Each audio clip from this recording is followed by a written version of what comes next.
김성환의 시사야.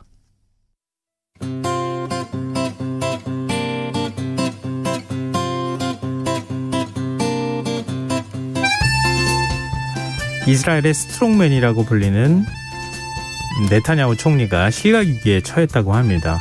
좌파와 우파, 중도 성향의 8개 정당들이 연합정부 구성에 합의하면서 이스라엘에서 12년 만에 정권 교체가 이루어질 것이다 라는 전망이 나오는데요.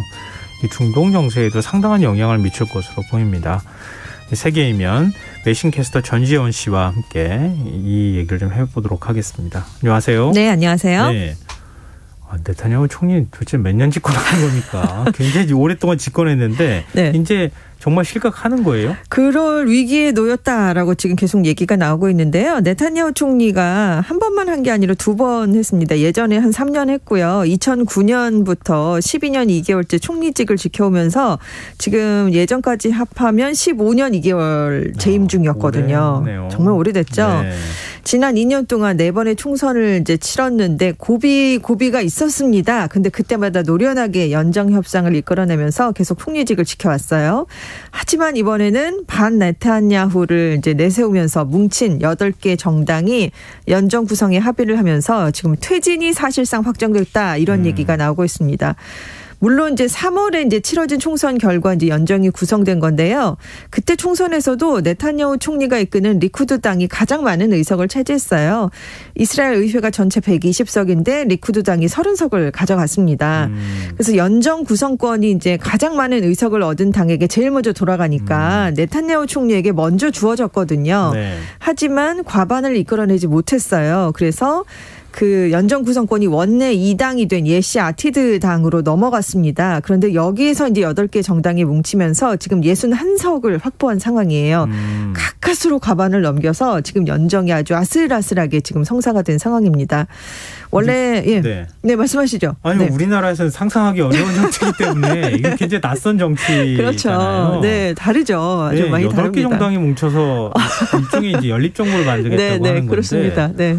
이 생각이 과연 일치할 수 있을까? 그러니까 그 얘기가 먼저 아주 많은 분들이 벌써부터 그 얘기를 하고 계세요. 왜냐하면 지금 극우 성향도 있고 아랍계 정당도 있고 좌파 정당도 있고 정말 스펙트럼이 넓거든요. 그래서 이게 안 될 뻔했는데 연정 구성 마감 시한을 딱 2시간 앞두고 정말 극적으로 합의가 됐습니다. 그래서 지금 이제 합의를 이끌어낸 그 내용이 있는데요. 4년간의 의회 임기가 있는데 첫 번째 2년은 야미나당의 베네트 대표가 총리를 먼저 맡고요. 네. 그리고 2년 뒤에 이제 예시 아티드의 라피드 대표가 이제 총리를 맡게 됩니다. 근데 지금 라피드 대표는 외교장관인데 이제 2년 뒤에 가면 먼저 총리를 맡을 베네트 대표가 또 이제 외교장관을 맡는다고 그래요. 그러니까 총리랑 외교장관이 서로 이제 직을 맞바꾸게 되는 거고 지금 국방장관이 간치 청백당 대표입니다. 이 대표는 계속 그 직을 유지하게 됐어요. 그리고 나머지 장관들도 대부분 연정에 참여한 이제 정당이 많으니까요. 네. 또 다른 정당 대표들이 나눠서 갖게 됐습니다. 이제 주목을 받는 게 아랍계 정당인데 라암이라는 정당이 있습니다. 여기선 장관이 나오질 못했어요. 대신에 이제 뭘 이끌어냈겠죠. 아랍계 주민 지원을 위한 163억 달러, 우리 돈으로 한 18조 원의 예산을 확보했습니다. 네. 이렇게도 되는구나. 네, 그렇습니다. 서로 간에 총리하고 외교부 장관도 막 바꿔서 하기도 하고 서로 간에 집권 시기도 그렇게 길지 않은데 다 나눠가지고 그러니까요. 하기도 하고. 네. 참 우리한테 낯선데요. 그래도 그 외국에서는 의원내각제 하는 국가에서 또 이렇게 많이 종종 있죠. 하잖아요. 네, 그렇습니다. 근데 이거는 그만큼 반 네타냐후 정서가 많이 정치권에 확산돼 있다 이런 뜻이기도 할 거고. 네. 또 어찌 보면 이렇게 강력한 집권당에 대한 또 국민들의 바람 같은 게 있는 거잖아요. 네, 그렇습니다. 정치적 혼란이 발생할 가능성도 걱정하는 목소리가 그렇죠. 있네요. 지금 총선이 2년 동안 4번이나 치러졌다는 점에서 얼마나 불안한가 아실 수 있었을 것 같은데요. 지금 말씀드린 것처럼 굉장히 다양한 정당들이 참여했다고 했잖아요. 이제 중도파가 물론 중심이 되긴 합니다. 거기에 이제 좌파, 우파, 아랍계가 함께했는데 아랍계가 참여한 연정은 이번이 처음이라고 그래요. 왜냐하면 유대 정당들이 있으니까 함께할 수 없다라는 그런 입장이었었거든요. 이제 일주일 안에 의회 신임 투표 절차만 거치면 이 정당이 참여한 우리가 이제 굉장히 다양하니까 무지개 내각, 무지개 연정 이렇게 이제 부르고 있는데 이 무지개 연정이 공식화되게 됩니다. 지금 먼저 총리를 맡는 사람이 야미나당의 베네트 대표다라고 말씀을 드렸는데 그럼 의석이 두 번째로 많은가? 그렇지 않고요. 7석밖에 없어요. 7석이요? 소수당 대표입니다. 네. 120석밖에 안 되니까 많이들 못 가져가죠. 8개나 되는 정당 지금 9개 정당 또 있거든요. 다른 정당이 참여하지 않은. 근데 이제 왜 그럼 이렇게 소수 정당 대표에게 먼저 총리가 돌아갈까? 네. 왜냐하면 반 네타냐후 연합이 이 과반 의석을 채우기 위해서 애썼는데 굉장히 힘들었어요. 57석밖에 확보를 하지 못했는데 막판에 7석에 불과한 이 소수 정당이 그럼 우리도 참여하겠다라면서 연정이 극적 타결이 됐거든요. 네네. 근데 그걸 하기 위해서 이 사람이 내건 게 그럼 나에게 총리직을 달라 이런 거였다고 합니다. 그래서 손번제 총리의 첫 번째 총리 자리를 그래서 얻어냈다고 합니다. 지금 그 정당이 굉장히 많다고 하셨는데 네. 몇 개나 되는 거예요? 이렇게 한 9개 정도. 난립하는 거예요? 우리로서는 상상이 잘 안 되는데. 그러니까 이스라엘에 왜 이렇게 정당이 많을까 궁금하실 것 같은데요. 의원 내각제 국가잖아요. 말씀하신 것처럼 네. 전국을 하나의 선거구로 보고 있습니다. 그래서 정당별 비례대표제를 채택을 하고 있는데 크게 우파, 중도, 좌파 이렇게 정치 지형이 나눠져요. 거기서 이제 소수 정당들이 또 이제 난립을 하게 되는데 정당 득표율에 따라서 의석을 나눠 갖게 됩니다. 하지만 이제 의석 확보에 필요한 최소 득표율이란 걸 이제 지정을 해놓잖아요. 네. 근데 이 최소 득표율이 3.25%밖에 안 돼요. 굉장히 낮기 때문에 정말 조금만 얻어도 이렇게 정당이 될 수 있고 의석을 가져갈 수 있습니다. 그래서 소규모 정당이 이렇게 많아질 수밖에 없는 그런 구조고요. 그렇기 때문에 압도적으로 과반 의석을 차지하는 정당도 잘 나오질 않습니다. 그래서 총선이 치러지면 항상 정당 간의 연립정부를 구성하는 논의가 굉장히 활발하게 이루어져 오고 있습니다. 근데 이게 제가 이렇게 자꾸 말씀드리니까 왜 이렇게 부정적으로 생각하실 것 같은데 네. 실제로는 정당별 비례대표제를 우리도 지금 시도하고 네네, 있는 그렇죠. 상황이잖아요. 네. 다양한 색깔들, 다양한 생각을 네. 하고 있는 사람들이 있는데 네. 그냥 소수 몇 개 정당에 모든 걸 다 맡기듯이 이렇게 하는 건 바람직하지 않다 이런 논의가 우리나라에서도 있고 네네, 그렇죠. 우리도 3% 이상 되는 비례정당 받을 자격이 네네. 주어지잖아요. 그러니까 우리랑 한번 좀 비교해 보시면서 라디오 들으시면 좋을 것 같은데요. 근데 지금 이렇게 반 네타냐후 네. 로 뭔가 다른 정당들이 뭉치면은 네타냐후 총리는 가만히 있지는 않을 것 같은데요. 그 굉장히 스트롱맨이라고 말씀하셨잖아요. 네. 스트롱맨이기 때문에 역시 가만히 있지 않습니다. 지금 실각될 위기에 놓이니까 새로운 연정 구성에 합의한 세력을 아주 좌표를 찍어버렸어요. 좌익이다 이렇게 반격에 나서고 있습니다. 그래서 SNS에 우파 유권자들의 표로 선출된 의원들은 새 연정 설립을 저지해달라 이런 촉구하는 글을 올렸어요. 근데 사실 좌우 스펙트럼이 넓다라고 말씀을 드렸기 때문에 좌파 세력만 있는 게 아닙니다. 네. 우파 진영의 정당들도 다 들어가 있지만 일단 이렇게 좌표를 찍으니까 색깔을 지어버리니까 이제 좌익으로 다 몰고 네. 가서 우익표를 끌어오겠다 이런 이제 속셈이 있는 거예요. 그래서 좌파가 집권하면 유대인 정착촌 건설이 앞으로 동결될 겁니다. 이란 핵 합의가 복원될 겁니다라고 하면서 우파의 불안함을 적극 공략하는 그런 전략을 지금 쓰고 있습니다. 지금 말씀드린 것처럼 61석 정말 딱 과반을 간신히 넘었잖아요. 한 정당만 탈퇴해도 지금 연정이 무너질 수밖에 없는 그런 구조예요. 그리고 이제 표결이 한 일주일 정도 뒤에 이제 치러지는데 그때까지 연정이 유지된다고 해도 그때 가봐서 투표를 했는데 찬성이 절반을 넘지 못하면 또 연정이 붕괴되는 겁니다. 그래서 지금 이스라엘 의회 의장이 그럼 새로운 정부를 승인하기 위한 투표 일정을 지금 또 허락을 해주지 않고 있는데 왜냐하면 이 네타냐후 총리와 같은 리쿠드당 소속이기 때문이에요. 그래서 워낙은 이렇게 우리가 연정 구성을 했습니다라고 통보를 하면 그 받은 날로부터 일주일 이내에 투표 일정을 정해야 되는데 지금 적어도 투표가 14일까지는 그래서 이루어져야 돼요. 근데 빨리 하면 9일에도 할 수 있거든요. 네. 근데 지금 투표 일정을 정해주질 않고 있는 게 왜냐하면 시간을 계속 끌수록 네타냐후 총리가 우파 의원들을 설득할 시간을 벌 수가 있거든요. 이것도 약간의 꼼수죠. 그래서 이 의장이 네타냐후 총리를 지원하기 위해서 일주일 전에는 안 내줄 거다. 이런 얘기가 나오면서 이 연정 측에서는 빨리 해달라 이런 촉구하는 그런 일이 벌어지고 있습니다. 정치란 원래 다 이런 건가? 색깔론에 네. 지원 전술에 뭐 별의별 전술이 다 사용되고 그렇죠. 있는 것 같은데요. 그런데 네. 이스라엘 정보 당국이 이례적으로 사회 불안을 우려하는 뭐 경고를 내놨다고 하던데 네. 우리가 알고 있는 모사드 뭐 이런 거하고는 다른 거죠? 네, 그렇습니다. 이스라엘 네. 국내 정보기 모사드는 이제 해외 정보기관이고요. 국내 정보기관이 따로 있어요. 신베트라는 기관이 있는데 그곳에 네. 아르가만 국장이 5일 5일에 지금 SNS를 중심으로 봤더니 폭력적이고 선동적인 담론이 증가하고 있는데 이것이 폭력으로 이어질 수 있다라면서 우려를 나타내는 성명을 발표했습니다. 이게 굉장히 이례적인 일이라고 해요. 지금 신베트가 가장 우려하고 있는 게 차기 총리로 예정된 극우정당 야미나의 베네트 대표를 겨냥한 테러입니다. 막판에 지금 합류했다라고 말씀을 드렸잖아요. 네. 네타냐후 총리를 퇴출하는 데 결정적인 역할을 했기 때문에 지금 우파 내에서는 배신자다 이런 얘기가 지금 나오고 있는 상황입니다.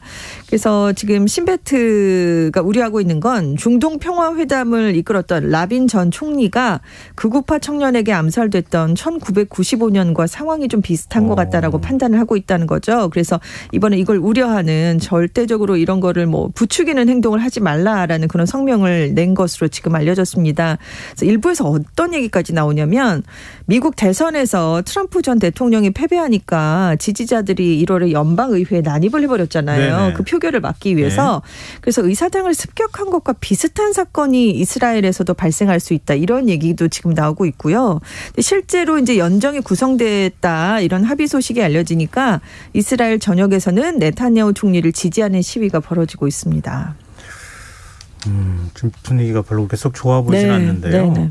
이스라엘 정권 교체 중심에 3명의 인물이 있다고요? 네, 그렇습니다. 먼저 뭐 네타냐후 총리가 뭐 가장 먼저 말씀을 드려야 될 인물인데 우파의 상징적인 인물이죠. 기록을 여러 개 갖고 있어요. 만 46세로 최연소 총리로 1996년에 자리에 올랐고요. 이스라엘 건국된 이후에 자국에서 출생한 첫 번째 총리 이런 기록을 갖고 있습니다. 집권 기간 동안 유대민족을 우대하는 정책을 적극 펼쳤죠. 우파를 대표하는 리쿠드당, 유대교 기반의 정당들을 권력 기반으로 삼았는데요. 뭐 팔레스타인 그리고 이제 무장정파 하마스를 지원하는 이란에 대해서 아주 초강경 노선을 걸었습니다. 그래서 우파의 결집을 그것을 통해서 유도하는 그런 전략을 폈고요. 트럼프 전 미국 대통령 재임 당시에 굉장히 뭐 전폭적인 후원을 받았죠. 네. 그래서 이제 하지만 지금 바이든 정부는 뭐 이국가 해법이라든가 이란 핵합의 복원을 추진하고 있기 때문에 약간 의견차를 보이고 있는 그런 상황이고요. 그래서 뉴욕타임스가 이제 지금 네타냐후 총리의 지난 세월을 정리를 해보면 이스라엘의 정치 지형을 오른쪽으로 굳건하게 옮겼고 아랍 국가 4개국과 획기적인 관계 정상화 협약을 체결했다라고 얘기를 하고 있고요. 이스라엘 국내 언론은 그동안 당내 정적을 견제하는 데 집중을 하고 아랍계 정당을 무시해온 게 자업자득이 됐다 이런 평가를 내렸습니다. 근데 지금 물러나기가 힘든 이유가 또 있어요. 네타냐후 총리는 지금 부정부패 의혹을 지금 받고 있잖아요. 뇌물 스캔들도 있고요. 그래서 2019년부터 퇴출을 요구하는 시위가 이제 많이 벌어졌는데 올해 선거에서 그래서 이 리쿠드당이 종전보다 7석이나 줄어들었습니다. 그래서 이걸 만회하기 위해서 지금 백신 접종을 세계에서 가장 먼저 서둘렀잖아요. 그래서 분명히 성과가 났죠. 여기는. 그리고 최근에 이제 팔레스타인과 무장 충돌을 벌였는데 그것을 통해서 총리직을 연장할 수 있을 것이다. 저희가 이제 이 얘기를 해드리면서 여기서 최대 승자는 네타냐후 총리랑 하마스다라고 말씀을 드려서 집권을 연장할 수 있을 것 같다라고 말씀을 드렸는데 오히려 이게 지금 반대로 지금 상황이 펼쳐지게 됐습니다. 왜냐하면 계속해서 대팔레스타인 강경책을 때마다 펼쳤거든요. 위기 때마다. 그러니까 이제 유권자들이 필요한 감이 좀 많이 커졌다고 합니다. 그리고 가장 중요한 게 어느 나라나 경제 문제잖아요. 네. 코로나19도 있고 뭐 실업 문제, 집값 상승 문제 이렇게 경제 문제가 겹치면서 반 네타냐후 분위기가 그 어느 때보다 강해졌습니다. 근데 총리직에서 물러나면 면책특권이 사라지잖아요. 네. 근데 현직 총리로서 처음으로 기소된 기록도 갖고 있거든요. 지금 재판 중이기 때문에 면책권이 사라지면 형사처벌을 받을 수 있습니다. 그래서 지금 최고 10년형도 받을 수 있다. 이런 얘기까지 슬슬 나오고 있거든요. 그래서 절대로 나는 물러날 수 없다. 이런 얘기를 하고 있는데 만약에 새로운 정부가 정식으로 출범해서 네타냐후 총리가 물러나는 상황이 발생할 수 있는데요. 그렇다고 해도 제1야당의 리더잖아요. 네. 그거는 놓치지 않을 것이기 때문에 계속해서 연정을 무너뜨리기 위해서 물밑 작업을 계속할 것이다. 이런 관측이 나오고 있습니다. 차기 총리가 될 나프탈리 베네트라는 사람은 어떤 인물이에요? 강경파 네타냐후 총리가 갔더니 더 강경한 사람이 왔네. 뭐 이런 얘기가 나오고 있어요. 더 강경한 유대교 원리주의자로 알려져 있는 인물인데요. 이스라엘 최정예 특수부대 장교로 복무를 했었습니다. 그리고 미국에 건너가서 소프트웨어 기업을 창업해서 백만장자가 됐는데요. 2006년에 이제 이스라엘에 돌아온 이후에 야당 대표였던 네타냐후의 비서실장을 맡으면서 정계에 입문했다는 그런 기록을 갖고 있어요. 정말 오른팔이었거든요. 있거든요. 네. 근데 이제 네타냐후 총리의 신임을 얻어서 경제장관, 교육장관 굉장히 여러 곳의 장관직을 역임을 했습니다.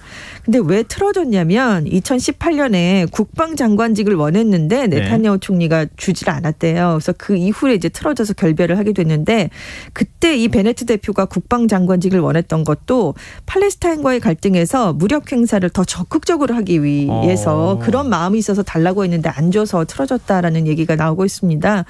근데 이제 2019년에 이 베네트 대표가 이끄는 야미나당이 총선에서 약진을 했거든요. 네. 반 네타냐후 진영에 합류하려고 하니까 그때 뒤늦게 국방장관에 임명을 해줬어요. 근데 2020년에 네타냐후 총리가 다른 중도 정당하고 연정에 성공했거든요. 그랬더니 곧바로 또 사퇴를 시켰습니다. 그러니까 감정의 골이 훨씬 더 깊어질 수밖에 없는 그런 악연이 돼버렸어요. 두 명이요. 근데 스스로 이 사람이 항상 얘기했던 것이 베네트 대표가 내가 네타냐후 총리보다 더 강력한 우파다 이렇게 항상 말을 해왔고요. 굉장히 팔레스타인에 대해서 자극적인 발언을 한 것으로 유명한 그런 인물입니다. 아니 이런 사람이 총리가 되면 그러면은 뭐 팔레스타인이나 인근의 중동 국가랑 더 사이가 나빠지겠는데요? 그러니까요. 그래서 그런 얘기가 당장 나오고 있어요. 지금 베네트 총리 정부가 들어서면 팔레스타인의 유대 민족국가 건설을 목표로 한 민족주의 운동, 즉 시오니즘을 강조하면서 팔레스타인과 이슬람 세계를 자극하는 정책이 펼 수 있다. 그러면 훨씬 더 갈등이 고조되지 않겠느냐 이런 우려가 나오고 있는데요. 근데 정말 출범을 하자마자 강하게 압박을 할 수 있을지는 좀 지켜봐야 된다 이런 얘기가 나오는 게 왜냐하면 말씀드린 것처럼 이념 구성이 연정 내에서 너무 다양합니다. 지금 베네트 대표가 자신 뜻대로 이렇게 강경하게 나가버리면 아랍계 정당이나 좌파 정당이 반발을 바로 해서 그렇죠. 연정이 또 붕괴. 그러면 또 총리에서 물러나야 되고 총선을 또 해야 되고.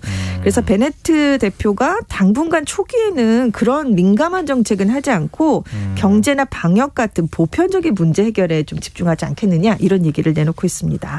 그럼 두 명은 얘기했고 나머지 한 명은 누굽니까? 지금 2년 뒤에 그럼 이제 순번제로 총리가 될 인물이 한 명 있는 거잖아요. 네. 외교장관을 먼저 맡았다가 중도 성향의 정당 예시 아티드 정당의 야이르 라피드 대표입니다. 사실 이 사람을 더 눈여겨봐야 된다 이런 분석도 있는데 지금 중도 세속주의 정당을 이끌면서 지금 종교나 민족 성향이 짙은 다른 정당과 다른 길을 걷겠다라면서 이제 많이 주목을 받았던 인물이에요. 이 인물은 팔레스타인 문제와 관련해서는 대화와 협상이 필요하다. 이런 입장을 밝히고 있습니다. 근데 지금 5일에 여론조사를 해봤더니 라피드 대표 지지율이 46%, 네타냐후 총리가 35%에서 훨씬 높은 것으로 나타났어요. 그래서 연정이 발표된 초반에는 베네트 대표한테 먼저 관심이 쏠렸는데 이제 차기 총리 대표에게 훨씬 더 관심이 쏠리고 있습니다. 근데 이 연정 제대로 갈 수 있어요? 저렇게 그 네타냐후 총리가 막 흔들어대는데. 그러니까 지금 초기에는 반 네타냐후 때문에 그냥 다 뭉쳐 있는 거잖아. 이념 같은 건 다 뒤로 하고 우리가 일단 지금 총리를 몰아내보자. 이것 때문에 뭉쳤는데 막상 정권을 장악하면 또 생각이 달라질 수 있거든요. 그래서 국정 운영 방향을 둘러싸고 시각차가 드러나면 붕괴될 수도 있다라는 얘기가 지금 시작도 하기 전부터 나오고 있습니다. 그래서 그동안 잘 다뤄지지 않았던 사회 기반 시설 문제라든가 경제 문제 등에 먼저 우리는 집중하겠다라고 연정이 지금 내세우고 있는 그런 상황이에요. 근데 결국 유대인 정착촌 문제에서 지금 뭔가 해결이 될 수밖에 없는데 왜 이번에 충돌을 했던 게 그 동예루살렘 근처에 있는 셰이크 자라라는 곳의 정착촌 문제였잖아요. 그 판결이 이번 달 안으로 나온답니다. 근데 이게 만약에 유대인들에게 더 유리하게 나온다면 지금 좌파 정당이나 아랍계 정당은 반발할 수밖에 없고요. 또 반대 결과면 또 반대해서 반대를 할 수밖에 없으니까 이 문제를 그럼 어떻게 해결하겠느냐. 여기에 연정 붕괴가 되느냐 마느냐가 달려있다. 이런 얘기가 나오고 있습니다. 네, 네타냐후 총리 실각에 대한 팔레스타인 쪽 반응은 어때요? 큰 변화는 없을 거다. 이렇게 얘기를 대부분 하고 있대요. 왜냐하면 기대 안 한다. 일단 첫 번째 총리가 되는 사람이 극우 성향인데 더하다고 말씀을 드렸잖아요. 이 사람이 취임한다는 것만으로도 평화에 타격을 가하는 일로 받아들이고 있다라고 지금 생각을 하고 있다고 합니다. 특히 하마스가 훨씬 더 크게 반발을 하고 있는 것으로 지금 알려져 있습니다. 네, 무엇보다도 미국 반응이 궁금한데요. 미국이 어떤 역할을 하느냐가 제일 중요하잖아요. 그렇죠. 우방이니까요. 차기 지도자가 누가 되든 어떤 정부가 들어서든 우리는 변함없이 이스라엘을 지지할 것이다. 이런 원론적인 입장을 당연히 밝혔습니다. 그런데 이제 차기 이스라엘 정부가 팔레스타인에 대해서 강경하게 행보를 보이면 바이든 정부로서는 굉장히 난감해질 수밖에 없죠. 왜냐하면 이란을 견제하려면 이스라엘이 필요한데 이렇게 이스라엘이 또 미국의 뜻에 맞춰주지 않으면 손을 잡기도 그렇고 놓기도 그렇고 근데 압력을 가할 마땅한 수단도 없는 게 이스라엘이 미국에 의존하던 경제나 군사에서 많이 지금 독립을 하고 있거든요. 그래서 미국으로서도 굉장히 좀 난감해질 수 있다. 이런 얘기가 나오고 있습니다. 네. 우리나라 국력도 커지고 그러기 때문에 네. 그 중동 문제에 대해서도 좀 더 관심을 네네. 가지면 참 좋겠다 싶습니다. 네, 오늘 세계이면 여기까지 하겠습니다. 외신캐스터 전주현 씨였습니다. 고맙습니다. 네, 감사합니다. 오늘 모바일 상품권 당첨자는 홈페이지 공지사항에서 확인하실 수 있습니다. 김성환의 시사야 여기서 마치겠습니다. 편안한 밤 되십시오.